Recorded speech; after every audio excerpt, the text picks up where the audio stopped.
Test, test, test. Hello. Hello, and welcome to part 2 of our introductory video. Part 1 went way out of control because I ended up talking about cameras and filmmaking, something that I'm very, very interested in, very passionate about. I hope it was interesting.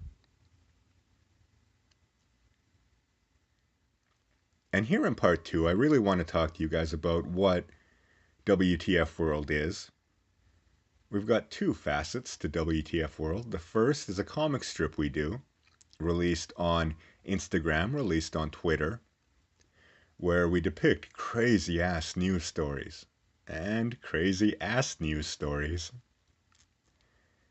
And you know the kind of stories. You read a headline, your jaw falls open, you start laughing. Florida man news stories.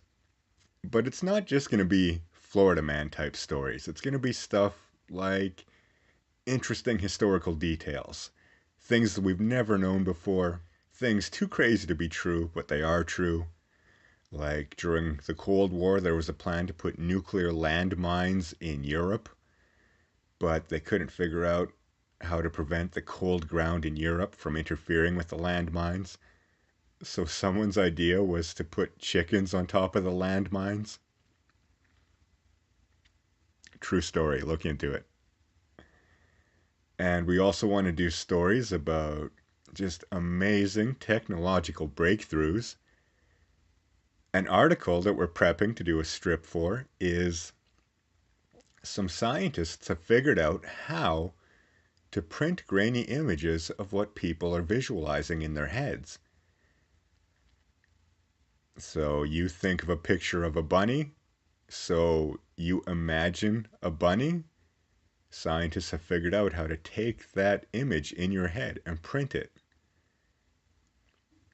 Even crazier, they figured out how to take numbers out of your head.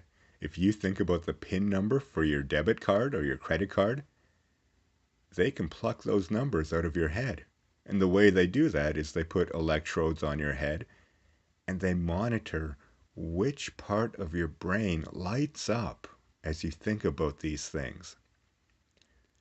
We've mapped the human brain so well that we can pull numbers, we can pull images from your head just by watching what parts of your brain are working at that moment. And that's crazy. We're literally living in science fiction. We're living in the world that sci-fi writers have been writing about for a century now. And that just blows my mind.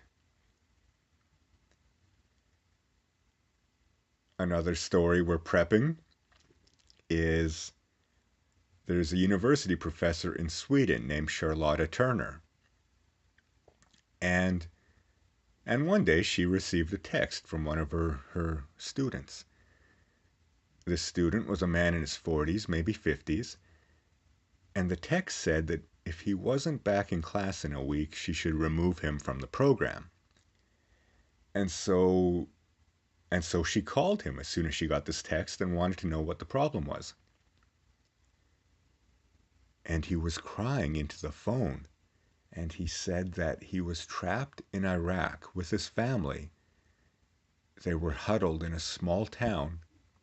ISIS, the terrorist group ISIS, had them surrounded and was shelling them with munitions. All exits out of the town had been closed off. There was no escape. And he really expected that he and his family would die in the next couple of days. The professor went and talked to the head of security at the university, and the head of security told her that they had a global transport and security apparatus. Now, when I read this article, my response was, why? Why does a university have a global security apparatus? Is that common? Do other universities have a global security apparatus? I'm trying to avoid saying apparatus as a plural, because I don't know if it's apparatuses or apparati. At any rate, they had one. They contacted a team of mercenaries and 4 heavily armed, heavily armored mercenaries in 2 Land Rovers blasted their way through ISIS lines, grabbed this guy and his family, and got them the hell out of there. Here's where the story gets a bit confusing. According to the NBC article I read on this, the family was saved. They were all flown out. According to the Fox article I read on this, only the guy was flown out and his family was left behind. So I'm going to assume the Fox News article is wrong, because that just makes no sense otherwise.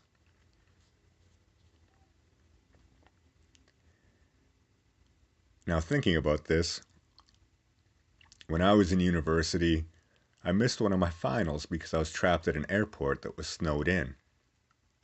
The professor was cool. He said no big deal, I could write it when I got back.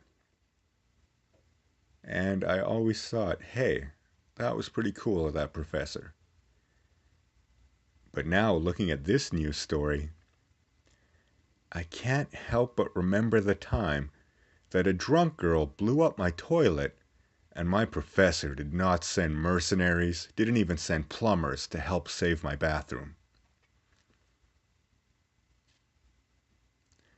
That was not something I was bitter about until this moment, when I saw the lengths that Charlotta Turner went to help her students. My professor didn't do anything to save my life. He didn't even do anything to save my toilet. I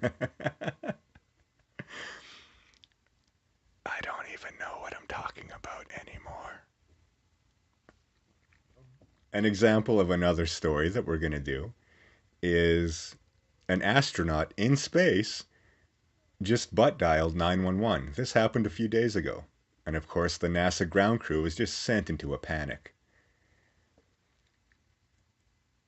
Yeah, I bet you didn't know that a phone could function in space. Turns out it did. Turns out he was calling...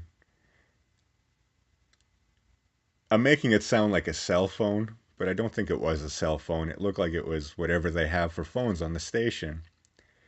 And he tried to hit 9 for an outside line, and then he tried to hit 011 for wherever he was calling, but he dropped the 0, so he ended up calling 911.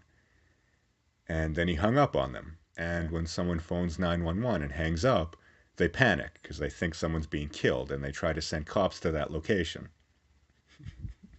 So, so the ground crew at NASA, the people on the ground, were in quite a bit of panic, probably more than they would normally have been, because of another situation that's unfolding. I don't know if you guys have been following this. I've seen quite a few articles on this. It was recently revealed that the International Space Station, the ISS, deliberately had a hole punched in the side. There was a hole punched in it, a small one, that was letting oxygen escape. Obviously, that's a potentially fatal situation that could have killed everyone inside. And where it gets crazier is it was recently revealed that the hole could not have been accidental because it came from the inside of the shuttle. The hole was punched outwards from inside, whereas something hitting the shuttle, the hole would be punched inwards from outside. The hole was deliberately created. Someone was deliberately trying to sabotage the shuttle. And so, as they're trying to solve this mystery of sabotage, potentially international espionage, I'm sure that having this as the backdrop to the 911 call just made the people at NASA panic a little bit more. All right, guys. This looks like a good place to end part 2 of the introductory video. I've now given you some content. You have some idea of what to expect. Oh, wait, hey. I never even told you guys what the YouTube channel is for. But I'm kind of running out of time, so I'll do it quickly. Okay, the YouTube channel is for talking about the stories that are far too detailed and have far too lengthy backstories in order to cover on a single cartoon strip, which we try to keep short and pithy and to the point. So the YouTube channel is where we're going to talk about the longer stories where things get really interesting, which have such a rich background tapestry of details for us to delve into and which are so fascinating. God damn. Selling micro machines would be a fucking nightmare. How did that guy do it? Okay, it's probably not a good idea to sign off from videos when you're lightheaded, but here we go. Call to action time. If you like listening to my bullshit, please like the video, subscribe, leave some comments, and we'll see you guys at the next video.